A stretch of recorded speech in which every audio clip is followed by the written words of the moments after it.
Assalamualaikum, salam sejahtera. Saya Amin Fuad bersama dengan rakan saya Azril. Tetapi hari ini kita membawakan satu tetamu terbang daripada Manchester Shah Alam. Old Trafford. Manchester Shah Alam. Manchester Shah Alam. Shah Alam betul duduk Shah Alam. Alam. Shah Alam. Okey. Afiq yang dulu pernah juga bersama dengan kita, dah lama tak bersama kita, tapi bila kita tahu kita bawa dia, kita tahulah kita nak cerita pasal apa. Sebab semua pasukan besar menang. Tak menang lah, Liverpool tak menang. Tapi pasukan lain menang lah. Dengar cerita Arsenal pun menang. Betul tak? Senang menang. Benar-benar. Confident lah. So far Alip je lah yang angkat telefon. Okay, so kita nak cerita tentang Manchester United yang tak ada kesudahannya. Okay, masa pramusim ataupun lepas pramusim, kebanyakan Manchester United punya penyokong macam optimis lah. Tapi perasaan tu berakhir selepas perlawanan pertama, ataupun perasaan tu berakhir selepas separuh masa pertama perlawanan pertama Manchester United. Sebagai penyokong Manchester United, apa yang kau jangka akan berlaku pada musim ni lepas kau tengok perlawanan pertama tu? Hi guys, lama tak datang pemain ke-12 ni. Datang kalau ada Manchester United punya masalah. Okay, expectation aku untuk season baru ni tak tinggi. Sebab kita kena faham, kita ada manager baru. So expectation jangan letak terlalu tinggi lah, nanti kecewa. Ten Hag ni aku dah suggest lama. Sejak daripada OGS nak kena sack tu, aku memang suggest ambil Ten Hag. Sebab dia ada filosofi of football yang sangat menarik lah. Dia boleh create players out of nothing to something. So Ten Hag ni memang aku dah lama minat. Bila dia datang, expectation tu dah sedikit tinggi dan happy. Especially bila first game kita menang kat Bangkok, lawan Liverpool pula 4-0. Jadi juara Bangkok orang kata. Piala Bangkok ke apa, jadi piala bang. Dapat piala, happy. And then dia dah start slow down sebab dia nak test player apa semua kan. Last game pun seri je, lawan Brighton. Brighton ni sebenarnya adalah boleh kira antara dark horses bila lawan MU tau sebenarnya. Lawan MU dia auto power. Dia gameplay Graham Potter, manager dia dekat kepada City dengan Liverpool, which is possession football. Bila MU letak McFred macam biasa, bila tengok line up tu je, aduh, memang. Tapi masa pramusim pun McTominay dengan Fred yang juga start. Betul, cuma gameplay diorang waktu tu tak kompetitif. Maksudnya tak laju, relax. Sebab semua main nak tengok player, nak test the water orang kata kan. Tapi bila dah start kompetitif, Brighton, Graham Potter dah set team tu 3 tahun. So diorang punya fluidity dalam game tu dah ada. Brighton hilang Cucurella dan juga Bissouma pemain yang paling penting. Sebab tu aku cakap masa banyak penyokong Manchester optimis lah. Bagus lah optimis apa. Aku ni lebih kepada realis.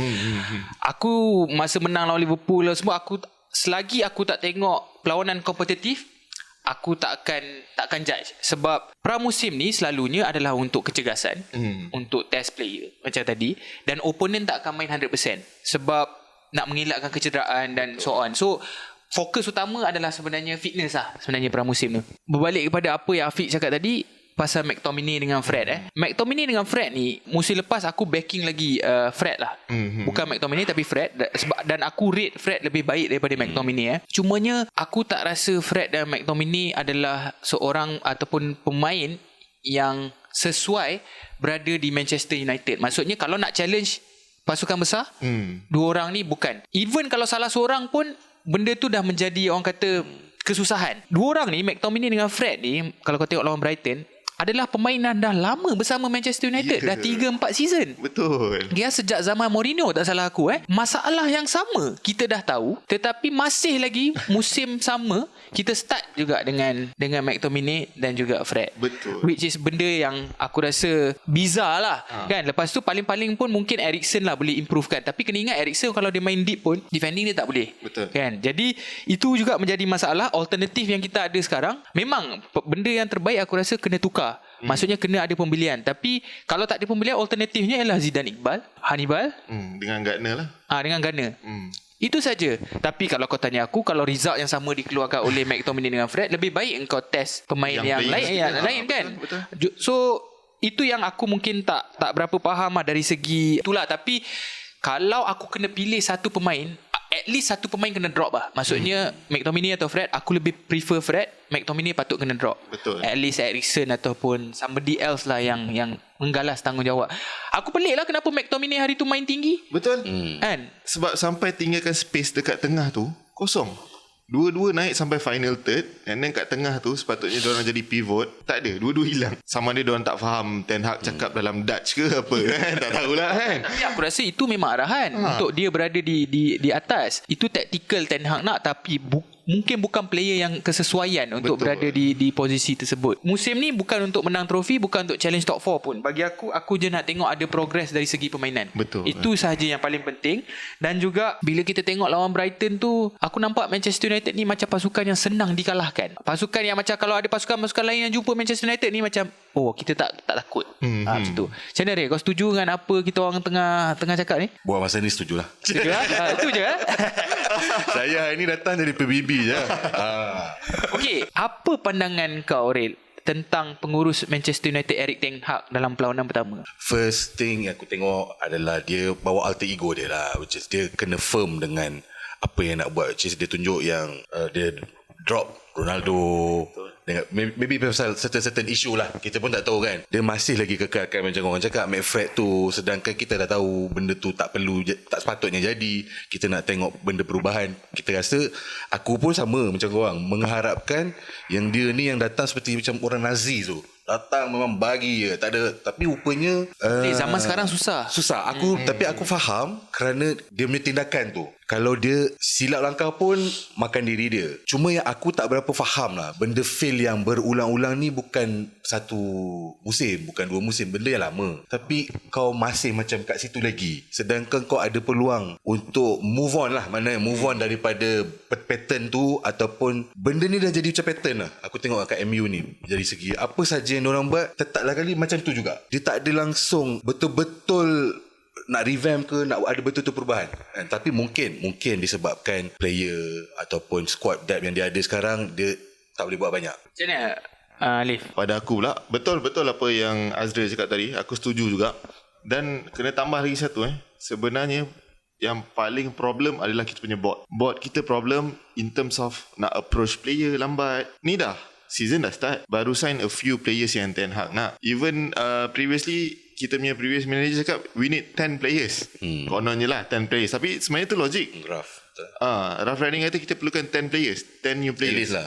Sebab nak kena tukar yang dah, maybe diorang dah tepu sangat kot kan. Dah enjoy sangat, gaji banyak, lifestyle yang lifestyle yang sangat hebat kan di Manchester United. Dah terlalu selesa. Dah tak ada push factor orang kata nak main. Contoh macam Marcus Rashford. Awal-awal awal-awal career dia di United sangat mantap kan, di bawah LVG yang bawa dia. Bakat dia tu kita boleh nampak boleh pergi jauh. Tapi makin lama mungkin isu girlfriend, kita tak tahu. Dia break up dengan girlfriend dia. So tu dah, tapi dah lama sangat, dah sampai setahun. Takkan tak okey-okey lagi kan. Move on lah. Awak superstar apa? Break up dengan Ole pun ya juga. Break up dengan Ole pun ya juga. Tapi board memang kalau kita tengok sejarah lagi lah, masih ada masalah yang sama. Untuk aku judge lah Erik ten Hag dalam perlawanan pertama, tak ada progress sangat. Mungkin 10 minit pertama tu adalah nampak sikit pattern of play tu, tapi aku sampai satu tahap yang tak akan salahkan pengurus dah. Aku rasa zaman Ole okey lah, kau kata mungkin Ole is not good enough, apa benda semua kan. Dan nombor 2, terlalu awal kau nak judge Ten Hag. Okey, itu dah tu. Tapi ada beberapa keputusan yang aku tak setuju dalam game tu. Salah satunya adalah McTominay dengan Fred lah. Tetapi kena ingat balik, adakah dia mempunyai pilihan yang banyak? Betul. Dia tak mempunyai pilihan juga. Selain Eriksen main di situ, ataupun Van de Beek ataupun mungkin James Garner, pemain-pemain muda yang lain. Mungkin dia rasa McTominay dengan Fred itu yang terbaik yang ada. Yang terbaik. Buat masa tu kan. Itu satu. Lagi satu keputusan yang aku pelik adalah triple substitution masa minit ke 90. Itu semua orang pelik aku rasa. Kau tengah nak kejar game, kau bazir masa lagi, lepas tu bila triple substitution tu dah bazir masa masuk, orang kata dia punya momentum tu lari kepada pasukan Brighton. Itu benda yang pelik lah. Namun aku tetap tak akan salahkan Ten Hag selagi dia tak dapat pemain yang dia nak, pemain yang dia nak untuk bermain sistem yang dia nak. Selagi tu aku tak akan salahkan dia. Dan aku macam aku cakap lah, aku memang dah sampai satu tahap aku cakap ini bukan masalah pengurus dah. Sebab dah berapa season kita dah ada berapa manager. Kalau kira Moyes, Giggs, LVG, lepas tu Mourinho, lepas tu Ole. Sekarang Ten Hag, Ralf Rangnick. Ni yang ketujuh. Ni yang ketujuh. Jadi itulah, nak salahkan macam mana lagi pengurus kan. Okay? Bagi aku, kalau letak Pep Guardiola sekarang dalam situasi sekarang pun, dia tak akan boleh buat apa-apa selagi dia dapat pemain yang dia nak. Ya. Takut dia tumbuh rambut je nanti. Lepas tu itu satu. Yelah, sebab masa Pep dekat City pun dia dapat player yang dia nak. Betul. Kan, untuk menjalankan sistem yang dia nak. Macam player yang dia tak nak semua dia buang. Kan? So itu yang aku punya opinion lah. Okay, bekas pemain Manchester United Gary Neville mengatakan Manchester United perlukan pemilik baru. Keluarga Glazers perlu menjual Manchester United kepada orang lain. Setuju? Sangat setuju. Sebab dia bawa filosofi American football ke football yang sebenar. Okay, American football tu pada kita fake football lah. So dia nak terapkan sistem bisnes dia tu datang ke Manchester United. Tapi benda ni dah berlarutan lama, sangat lama kan. Dah bertahun-tahun masih macam tu. Dan diorang ni sebenarnya kita boleh anggap sebagai lintah darat lah. Apa-apa dividen United ada, diorang tarik, diorang sedut, bawa pergi NFL. So diorang memang sangat perlu keluar dan jual je United. Siapa-siapa nak beli, jom kumpul duit, crowdfund lah kita. Nak beli lah dia? Krongkin nak beli lah? Pening nak dapat. Tapi kau rasa isu owner ni relevan tak? Relevan. Sebab macam dia kali-kali akan ambil perumpamaan Arsenal balik lah. Arsenal pun sama, which is American owner juga. American owner tak kisah profit untuk secara terang-terang. Tapi at last dia tahu yang benda ni fans kan. By the end, gerakan ni mula daripada fans punya mogok kau-kau lah. Tak beli tiket, even tak pergi stadium masa tu. Maknanya pergi duduk atas stadium, berdiri atas tu, betul mogok panggil TV semua. Mana real. Kali tu memang dah buat dia. Dan tapi sampai macam sekarang tenang je real Arsenal. Itulah sebab apa? Dah beli pemain-pemain yang gila-gila. Apa dia mau? Dia nak dia macam tu. Dia macam tu. 200 juta Dia pernah spend 200 juta je. Bagilah.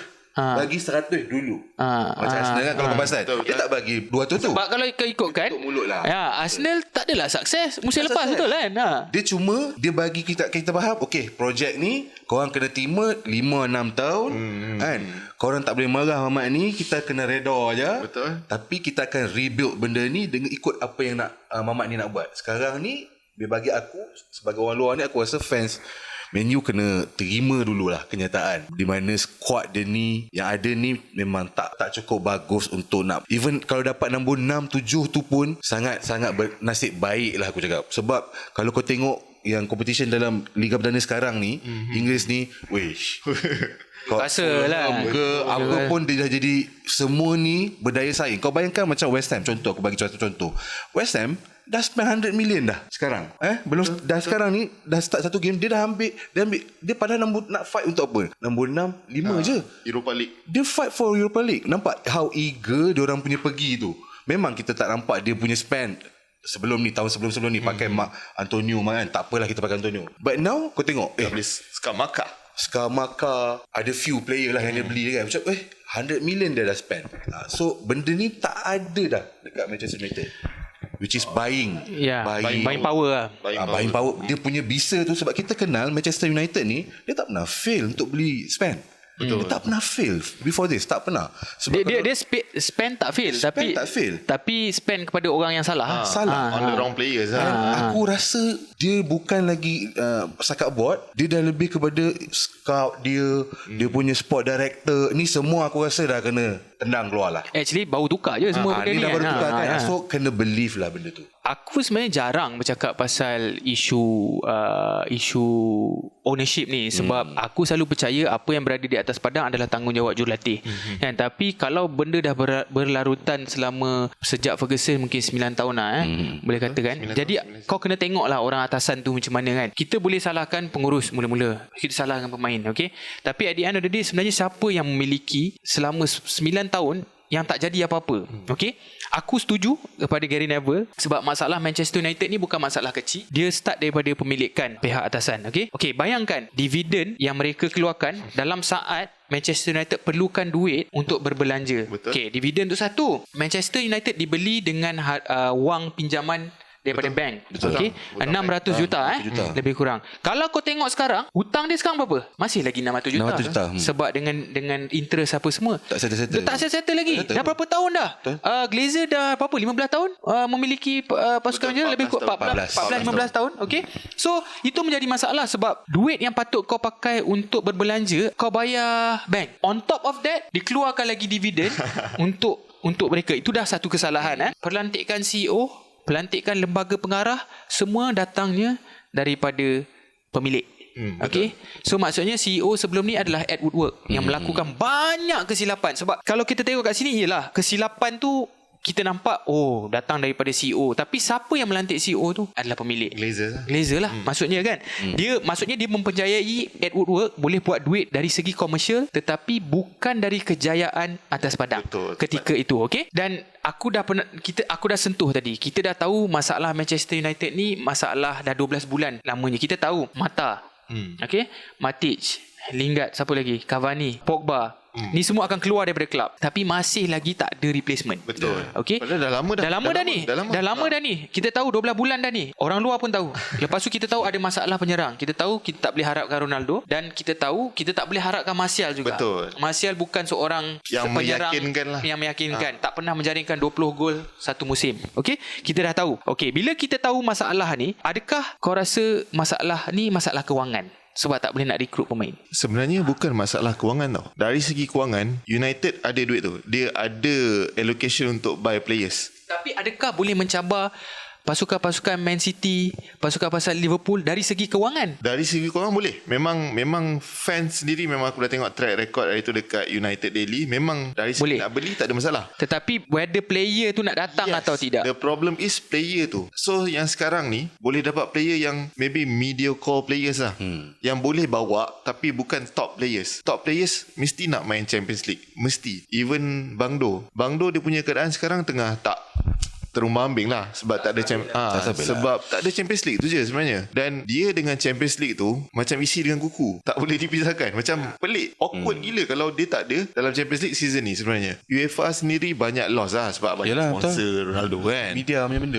Tapi itulah bila aku nak cakap kat sini, in the past selepas Ferguson, Manchester United dah belanja lebih 1 bilion. Betul. Okey. Cumanya kepada pemain yang salah. Pemilihan pemain yang mungkin ditentukan oleh CEO Woodward adalah lebih kepada pemain yang mendatangkan hasil komersial. Betul. Contohnya macam Pogba lah Okey. Dan kat situ kita tahu lembaga pengarah dan Glazer mempercayai dan believe yang yelah duit masuk, jadi sepatutnya tak ada masalah. Betul tak kan? Tapi dari segi kejayaan, tak masuk Champions League pun duit tak masuk. Kejayaan atas padang tu pun tak ada. And then kita tengok, adakah dari segi kewangan betul-betul lah, adakah kita boleh challenge City, Roman, sebelum ni Roman lah Roman Abramovich, PSG ataupun Arab-Arab ni semua. Aku tak rasa kita boleh. Terus terang aku tak rasa kita boleh. Satu, player tak nak datang. Nombor dua, dari segi kewangan pun mungkin macam kau cakap, mungkin boleh, tapi sebenarnya aku rasa spending power of Roman dengan Pak Arab ni lebih besar sebenarnya. Glazer tak nak keluar duit sendiri. Betul. Glazer akan keluar duit daripada kelab. Memang semua duit kelab. Duit kelab. Sebabnya tadi macam Azril cakap kan, Arsenal berjaya sebab fans boycott, tak nak datang stadium apa semua. United ni satu kelab yang antara terbesar di dunia tau. Masalah dia, kalau ada fans tak nak datang, ada fans lain yang nak datang. Daripada seluruh dunia. Walaupun satu game tu game biasa lawan FA Cup ke, buat ke Old Trafford, confirm full house. So you tak ada nak buat boycott players tak nak datang stadium, tak nak beli merchandise, tu dah jadi impossible untuk United. So fans kita die hard kena buat something else lah untuk bagi tekanan dekat Glazers. Memang kena bagi tekanan sebenarnya. Yelah, sebab dia macam ni tau. Glazer ni aku rasa kenapa dia dah tak relevan, mungkin dari segi kewangan pun dia dah tak boleh mencabar top team ni tu nombor satu. Lepas tu dari segi ambition. Betul. Ambition. Adakah dia betul-betul ada ambition untuk mencabar pasukan-pasukan besar ni?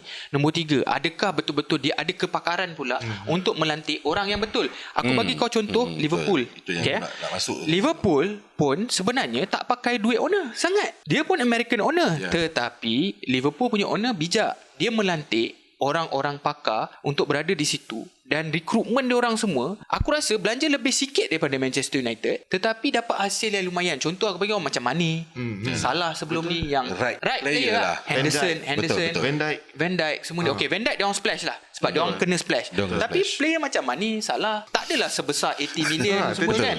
Firmino kan. So kepakaran tak ada, ambition tak ada, kewangan pun tak ada. So sebab tu aku rasa Glazer is the time to go lah. Kalau aku tak tahulah macam mana Ril rasa. Aku nak satu tadi sebenarnya dari segi aku nak tegur, bukan tegur lah, makna aku tengok dari segi pengurusan kewangan tu sendiri. Kalau cakap tak ada duit, the way dia orang bagi kontrak pun, aku tengok trend tu for the past 5 years Mengarut gila. Mengarut gila. Kan? Maknanya kau ada duit. Kau ada duit. Tapi sebenarnya pengurusan kau ni, maknanya Kepakaran lah. tepat. Pengurusan wang pun karut. Masalahnya karut, dan benda tu dia dah berjadi sampai pattern. Tahu aku cakap, Betul. dia dah jadi pattern. Barah. Jadi virus lah. Jadi virus, dan tapi tak ada siapa pun yang nak cuba selamatkan, nak tutup ke, ada nak buat something. Tak ada. Ke arah tu belum ada. Tapi sebenarnya aku percaya Ten Hag tu boleh buat. Tapi dia bukan magician lah. dia bukan magician. Dia bukan magician. Itu yang aku cakap. Satu benda Manchester United, first thing is kena terima dulu lah. Kena terima. Ini je yang ada. Sebab ada argument daripada Manchester United fan juga yang mengatakan kenapa zaman Sir Alex okey. Itu aku cakap. Zaman Sir Alex, Glazer dia boleh orang kata sembunyi belakang tabir sebab dia tahu pengaruh Sir Alex sendiri pun boleh mendapatkan kemenangan. Tapi benda tu tak akan long last. Bila Sir Alex tak ada, kau tahu terselah yang sebenarnya okey, kau dah tak ada individu yang besar. Sekarang ni apa yang kau akan buat? Contoh, bukan Sir Alex saja, David Gill ketika itu CEO yang sebenarnya mempunyai kepakaran bola sepak yang mungkin tak sebagus Ed Woodward in terms of commercial value kan. So kita bernasib baiklah zaman Sir Alex tu because of Sir Alex. Tapi bila Sir Alex tak ada, itu yang menjadi Karisma dia. karisma tu tak ada. Diorang pun tak tahu macam mana diorang nak replace kan. So itu yang aku boleh ni. Okay, akhir sekali lah, apa yang Ten Hag boleh buat untuk improve atau baiki Manchester United sekarang? So Ten Hag ada kata sebelum dia datang, dia akan dapat full authority in terms of player yang dia nak dan player yang dia bakal sign. Dia kata kalau dia tak ada full authority ni, he won't come to United. Dia cakap macam tu lah. Dia dekat satu interview kan. So aku rasa dia memang dapat tu. Cumanya sekarang ni United susah nak attract players tau yang dia nak tu. Yang dia dah list. Of course semua manager dah set kan. Okay, aku nak ni. Tapi dia belum dapat 100%. Aku rasa pun fan Arsenal semua dah faham sangat lah kan. Faham. Kita rasa benda tu proses. Dia proses. So kena sabar. Tapi aku tak nak bagi lama lah. 2 tahun lah. Tak nak macam 3-4 tahun lama sangat babe. 2 tahun lah. 2 season lah. 2 season. Season ni at least maintain Europa League lagi. Bonus Champions League spot bonus. Tapi kalau dapat maintain Europa spot pun okay. Baru boleh fikir next season nak buat apa and so on. Tapi Ten Hag kena dapat player dia. That's the key. Bagi aku, sebelum kau nak ada pattern of play, kau kena ubah dulu mentality diorang. Tapi problem is mentality dan karakter yang ada dekat Manchester United player adalah sama. So aku tak tahu macam mana Ten Hag nak ubah. Betul. Sebab tu kena ada pembaharuan pemain. Pembaharuan pemain ni macam kau cakap lah, susah nak attract. Tapi kalau tak ada, benda yang sama yang kita akan nampak. Sebab McTominay memerlukan 5-6 touch untuk passing, which is not the technical ability yang kita nak dengan apa yang Ten Hag nak.